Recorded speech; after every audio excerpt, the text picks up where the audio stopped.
Gold, trusted gold buyers. మీరు తాకట్టు పెట్టిన బంగారాన్ని విడిపించి ఈ రోజు ఉన్న మార్కెట్ ధరకు కొనబడను. వాళ్ళ ఎడ్యుకేషన్ సిస్టమ్ గురించి, చైనాలో ఎడ్యుకేషన్ సిస్టమ్ ఎలా ఉంటుంది, ఎస్పెషల్లీ పిల్లలకి ఓకే స్కూల్స్ ఎలా ఉంటాయి అని. మేడం, ఇది ఏంటంటే వీళ్ళది రియల్ ఎస్టేట్ కాన్సెప్ట్ అని నేను చెప్తాను. అంటే నాకు అర్థమైనంత వరకు రియల్ ఎస్టేట్ కాన్సెప్ట్ లాంటిది అనమాట. గవర్నమెంట్ వాళ్ళు ఏం చేస్తారంటే ఒక పర్టికులర్ ఏరియా ఉంటుంది మేడం, 5 కిలోమీటర్స్ 3 కిలోమీటర్స్ రేడియస్, దాన్ని డెవలప్ చేయాలి. డెవలప్ చేయాలంటే వాళ్ళు ఏం చేస్తారంటే ఒక మంచి హై క్లాస్ హై స్టాండర్డ్స్ ఉన్న గవర్నమెంట్ స్కూల్ అక్కడ కన్స్ట్రక్ట్ చేస్తారు. కన్స్ట్రక్ట్ చేసిన తర్వాత వాళ్ళు ఫస్ట్ ప్రిఫరెన్స్ వాళ్ళు ఏమి ఇస్తారంటే ఆ 5 కిలోమీటర్స్ రేడియస్లో ఎవరెవరు ఇల్లులు ఉంటాయో వాళ్ళకి దాంట్లో అడ్మిషన్ ఇస్తారు అన్నమాట ఫ్రీగా. చైనాలో ఎడ్యుకేషన్ ఫ్రీ, కంప్లీట్లీ ఫ్రీ. అవునా? మొత్తం ఫ్రీయే. నువ్వు ఎంతైనా చదువు. వాళ్ళు ఏంటంటే ఫిల్టర్ చేసిన ప్రాసెస్ ఉంటుంది మేడం. మీ క్వాలిటీని బట్టి వాళ్ళు ఫిల్టర్ చేసుకుంటూ వస్తారు. టీచర్స్ వాళ్ళు అక్కడ చాలా మేజర్ రోల్ ప్లే చేస్తారన్నమాట. నీ ఫ్యూచర్ ఎలా ఉండాలి ఏం సంగతి వాళ్ళు అక్కడ నుంచే చేస్తారు. ఎడ్యుకేషన్ చైల్డ్హుడ్ నుంచే చేసుకుంటూ వస్తారన్నమాట, స్కూల్ లెవెల్ నుంచి. సో వాళ్ళ ఎడ్యుకేషన్ సిస్టమ్ ఏంటంటే వీళ్ళు ఏంటంటే ప్రతి ఒక్కటి కమర్షియలైజ్ చేసి పెట్టారు మేడం. ఈవెన్ ఎడ్యుకేషన్ కూడా ఇప్పుడు చిన్నపిల్లలు అనుకోండి 6 ఇయర్స్ 7 ఇయర్స్ వచ్చే వరకు వాళ్ళ పేరెంట్స్ గైడెన్స్లో ఉంటారు. 7 ఇయర్స్ తర్వాత ఆల్మోస్ట్ 6th క్లాస్ వచ్చిన తర్వాత వాళ్ళు ఏంటంటే స్కూల్ రెస్పాన్సిబిలిటీ అనమాట. పిల్లలు హాస్టల్స్లో ఉండి చదువుకోవాలి, మేల్ ఫీమేల్ అయినా కానీ హాస్టల్స్లో ఉండే చదువుకోవాలి. దాని గురించి లాజిక్ నేను అడిగితే వాళ్ళు నాకు ఏం చెప్పారంటే షాకింగ్ లాజిక్ అనిపించింది నాకు. అక్కడ ఏంటంటే వైఫ్ హస్బెండ్ వర్క్ చేస్తారు రెవెన్యూ జనరేట్ చేయడానికి. పిల్లలు ఇంట్లో ఉన్నారనుకోండి, అదొక పెద్ద ప్రాబ్లం వాళ్ళకి. వీళ్ళని కంట్రోల్ చేయాలి, వీళ్ళ టిఫిన్ బాక్స్ పెట్టాలి, మళ్ళీ వాళ్ళని స్కూల్ నుంచి పికప్ చేసుకోవాలి. ఆ హెడేక్ అంతా మీకు వద్దు, ఆ హెడేక్ మొత్తం గవర్నమెంట్ తీసుకుంటుంది. పిల్లలకి మీకు ఎడ్యుకేషన్ ఇస్తాము, ఫ్రీ ఫుడ్ ఇస్తాము, స్కూల్లో పెడతాము, హాస్టల్స్లో ఉంటారు. మీకు సండే వచ్చి మీరు తీసుకెళ్ళండి పిల్లలని. మీ వర్క్ డిస్టర్బెన్స్ కాకూడదు అనేసి ఆ కాన్సెప్ట్ అని ఉంటారు. ఇంకో ఇంట్రెస్టింగ్ టాపిక్ ఏంటంటే స్టూడెంట్స్ గురించి నేను చెప్తాను. మన దగ్గర చైల్డ్హుడ్ దాని ఏమంటారు చైల్డ్ లేబర్ అనే కాన్సెప్ట్ ఉంది. చిన్నపిల్లలు పని చేయకూడదు అని చెప్పి కాన్సెప్ట్ ఉంటుంది. కానీ అక్కడ అట్లా కాదు. వాళ్ళ హాలిడేస్ కూడా ఏ లెవెల్లో డిజైన్ చేస్తారంటే వాళ్ళు ప్రపంచం మొత్తంలో ఒక పీక్ సీజన్ ఉంటుంది మేడం. డిసెంబర్ క్రిస్మస్ సీజన్ ఉంటుంది. అది చాలా పీక్ సీజన్ అనమాట. వాళ్ళ బిజినెస్ కాన్సెప్ట్లో ఏంటంటే వాళ్ళకి ప్యాకింగ్ చేయడానికి కావాలంటే రెవెన్యూ మీన్స్ లేబర్ కావాలి. సో వీళ్ళు ఏం చేశారంటే జూన్ జూలైలో 1 మంత్ లీవ్ ఇస్తారు పిల్లలకి, స్కూల్ హాలిడేస్. ఈ పిల్లలందరూ ఏం చేస్తారంటే ఈ వేర్ హౌజెస్లలో చిన్న చిన్న ఫ్యాక్టరీస్లలో ప్యాకింగ్స్ దాంట్లో పోయి పని చేసుకుంటారు అన్నమాట, వర్క్ చేస్తారు. నేను మా కంపెనీ వేర్ హౌస్లో నేను చూస్తాను కదా, జూన్ జూలై రాగానే చిన్నపిల్లలు వస్తారు. మంచి ఆల్మోస్ట్ 8 ఇయర్స్ 9 ఇయర్స్ 10 ఇయర్స్ పిల్లలు వచ్చి అక్కడ కూర్చొని ప్యాకింగ్ చేస్తూ ఉంటారు. ఆల్మోస్ట్ అరౌండ్ మన ఇండియన్ కరెన్సీలో కంపేర్ చేసుకుంటే 50 నుంచి 60 వేల రూపాయలు ఆ పర్టికులర్ 25 డేస్లో రెవెన్యూ జనరేట్ చేసుకొని వాళ్ళు వెళ్ళిపోతారు అనమాట. అలా రెవెన్యూ జనరేట్ చేస్తారనమాట. వీళ్ళకి ఏంటంటే గవర్నమెంట్ ఆలోచించే విధానం ఏంటంటే వాళ్ళకి పీక్ సీజన్ అంటే డిసెంబర్ వరకు స్టాక్ వెళ్ళిపోవాలంటే వాళ్ళు జూలై నుంచి సెప్టెంబర్ వరకు ఎక్స్పోర్ట్ చేసేయాలి. సో ఇక్కడంతా ప్యాకింగ్ అయిపోతుంది జూలై వరకు. వీళ్ళు ఏంటంటే మొత్తం ఫస్ట్ మార్చి నుంచి జూన్ వరకు ఏమేమి మ్యానుఫ్యాక్చర్ అవుతాయి ప్రోడక్ట్స్ అన్ని వేర్ హౌస్కి గోడౌన్స్కి వచ్చేస్తాయి. జూన్ జూలైలో మొత్తం ప్యాకింగ్ చేసేస్తారు, సెప్టెంబర్ నుంచి ఎక్స్పోర్ట్ చేసేస్తారు. దాని తర్వాత ఏంటంటే నవంబర్ నుంచి వాళ్ళు సేల్ చేసుకొని స్టార్ట్ చేస్తారు అనమాట. ఆ కాన్సెప్ట్ వీళ్ళు చేస్తారన్నమాట. ఫ్యామిలీనే అట్లా ఆ లెవెల్లో డిజైన్ చేసి పెట్టారు వీళ్ళు. ఎడ్యుకేషన్ సిస్టమ్ మనం కంపేర్ చేసుకోగలమా ఇండియా టు చైనా? ఇప్పుడు గవర్నమెంట్ స్కూల్స్ని కంపేర్ చేసుకోవడం అంటే ఇట్స్ ఆల్మోస్ట్ అబ్సల్యూట్లీ రాంగ్ అని నేనే అంటాను. ఎందుకంటే మన దగ్గర తెలుసు కదా మేడం, గవర్నమెంట్ స్కూల్స్ మన దగ్గర ఉన్నంత దారుణంగా means a middle class person అన్నా కానీ డబ్బులు స్పెండ్ చేసి బయట పిల్లల్ని చదివించాలని అనుకోవడం మేడం. ప్రాక్టికల్గా మన గవర్నమెంట్ స్కూల్సే మంచిగా ఉంటాయి. మనము చిన్న చిన్న విషయాలకి మనం సంకలు గుద్దుకుంటూ ఉంటాం. అరే ఆ సీఈఓ అక్కడ ఆ కంపెనీ సీఈఓ మనవాడే, ఈ కంపెనీ సీఈఓ మనవాడే అని చెప్పి మనం ఫీల్ అవుతూ ఉంటాం. అది నేను కూడా యాక్సెప్ట్ చేస్తాను, కాదనట్లే. కానీ ఆ పర్టికులర్గా ఆ లెవెల్ ఆఫ్ పీపుల్ని మనం ఇక్కడ ఎందుకు చేయలేకపోతున్నాము అంటే that is the major drawback. Government schools major role play చేస్తున్నాయంటే నాట్ ఎట్ ఆల్ ప్రాక్టికల్ ఇప్పుడున్న సిచ్యువేషన్ అయితే కాదని చెప్పి నేను అనుకుంటాను.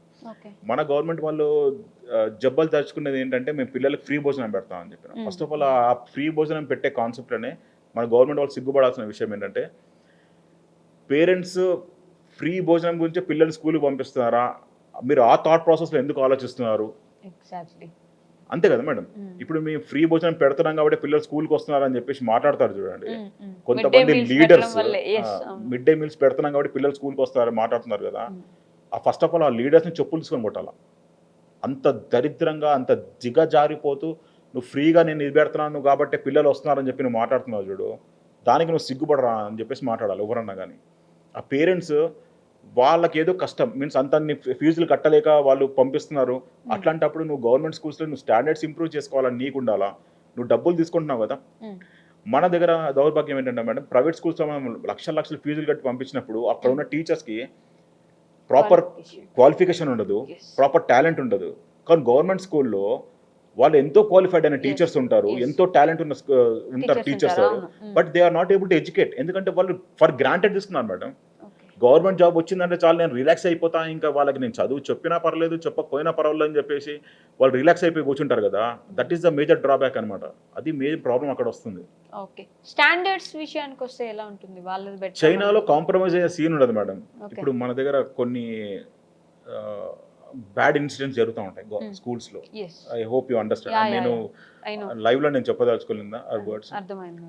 మీరు ఒక చిన్న ఇమాజినేషన్ చూడండి. ఆడపిల్లలు ఆల్మోస్ట్ పెద్దగా అయిన ఆడపిల్లల్ని కూడా మనం హాస్టల్స్లో పెట్టి చదివిస్తున్నామంటే పేరెంట్స్ వాళ్ళ కాన్ఫిడెన్స్ గవర్నమెంట్ పైన ఏ లెవెల్లో ఉందో మీరు ఆలోచించండి. మీరు కూడా చూసే ఉంటారు, మన దగ్గర సొసైటీ హాస్టల్స్ ఉంటాయి, ఆ పరిస్థితి చాలా దారుణంగా ఉంటుంది. కానీ ఇక్కడ అట్లా ఉండదు అన్నమాట. చైనాలో రూల్స్ చాలా స్ట్రిక్ట్ ఉంటాయి అన్నమాట. అక్కడ వాళ్ళ మైండ్ సెట్లో ఒక భయం అనేది కూర్చోబెట్టేస్తారు వాళ్ళు. 53 కాన్సెప్ట్, 53 రూపీస్ కాన్సెప్ట్ చెప్పాను కదా, ఆ కాన్సెప్ట్ కూర్చోబెట్టారు. ఆ కూర్చోబెట్టడం వల్ల గవర్నమెంట్ అఫీషియల్స్ ఏదైనా తప్పు చేద్దాం అనుకున్నా కానీ వాళ్ళ వెన్నెల్లో వణుకు పుడుతుంది. వాళ్ళు నిన్ను క్వశ్చన్ చేస్తాము, నేను నిన్ను తీసుకెళ్లి కోర్టు బోన్లో నిలబెడతాను, ఇన్ని రోజులు నేను కేసు నడిపిస్తాను, తిప్పుతాను, అట్లాంటి కాన్సెప్ట్ ఏముండదు. మాట్లాడతారు, తీసుకెళ్తారు, దించిపడేస్తారు. అక్కడ బుర్రకు బొక్కబెట్టి పండబెట్టేస్తాను అన్నమాట భూమిలో. వాళ్ళ కాన్సెప్ట్ అది. అంటే అసలు నెక్స్ట్ ఫర్దర్ గా ఆలోచించడం జడ్జి కోర్టు వాళ్ళ దగ్గర కోర్టులో కేసులు అవన్నీ నడుస్తాయి. వాళ్ళ డెసిషన్ ఎట్లా అంటే క్విక్ ఉంటుంది అనమాట. అంటే ప్రొలాంగ్ కేసెస్ అనేది ఉండదు. నువ్వు కోర్టులో వెళ్ళావు, నువ్వు గిల్టీ ఫీల్ అయ్యావు, దాని తర్వాత నీకు యాక్షన్ ఆటోమేటిక్లీ వచ్చేస్తుంది. నీకు ఇంకా నేను తీసుకెళ్ళి నేను జైల్లో కూర్చోబెట్టి నీకు ఎన్నో తరతరాలు ఏళ్ళు నీకు పెంచి పోషిస్తా అన్న కాన్సెప్ట్ ఉండదు. నేను కష్టపడి నేను తాడు నేసి నీకు ఊరేసి నేను ప్రశాంతంగా పంపిస్తాన కాన్సెప్ట్ కూడా ఉండదు. తీసుకెళ్ళి లైన్గా గుంపుల్లో నిలబెట్టాడు, మీరు గొర్రెలు నిలబెట్టేసి టప టప టప టప దించి పడేస్తారు. ఆ వీడియోస్ కూడా ఉన్నాయి. నేను ఆ వీడియోస్ నేను పెట్టలేను కానీ ఆ వీడియోస్ కూడా ఉంటాయి అన్నమాట. దించేసి అందరినీ ఒకటేసారి భూమిలో పండబెట్టేస్తాను అనమాట.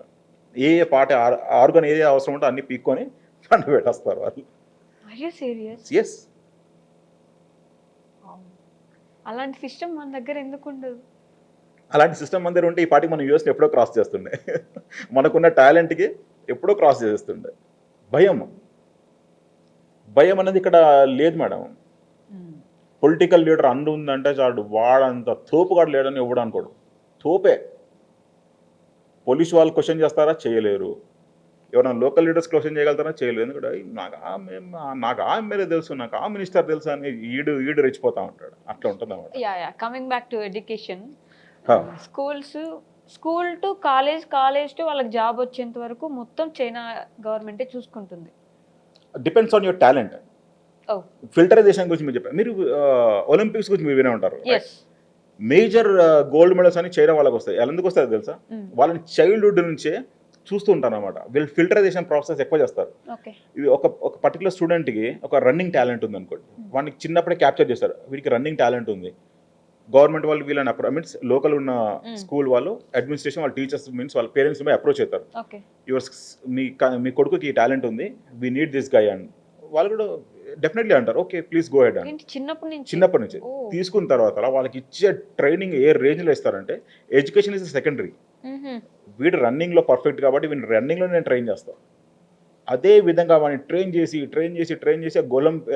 ఒలింపిక్స్లో గోల్డ్ మెడల్ కొట్టేంత వరకు ట్రైన్ చేస్తారు వాడికి.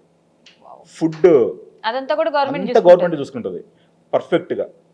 చూసుకున్న తర్వాత అప్పుడు చేస్తాను అనమాట. అట్లా మీకు తెలియని విషయం ఇంకోటి చెప్పాలి మేడం. యాక్చువల్లీ కొంతమంది మనం మొబైల్ అడిక్షన్ అనే కాన్సెప్ట్ ఇప్పుడు రీసెంట్గా చైనాలో కూడా అట్లాంటి కాన్సెప్ట్ ఉంది అనమాట. అరౌండ్ 2-3 years నుంచి నేను చూస్తూ ఉన్నాను. వీళ్ళు ఏం చేస్తారంటే పిల్లలు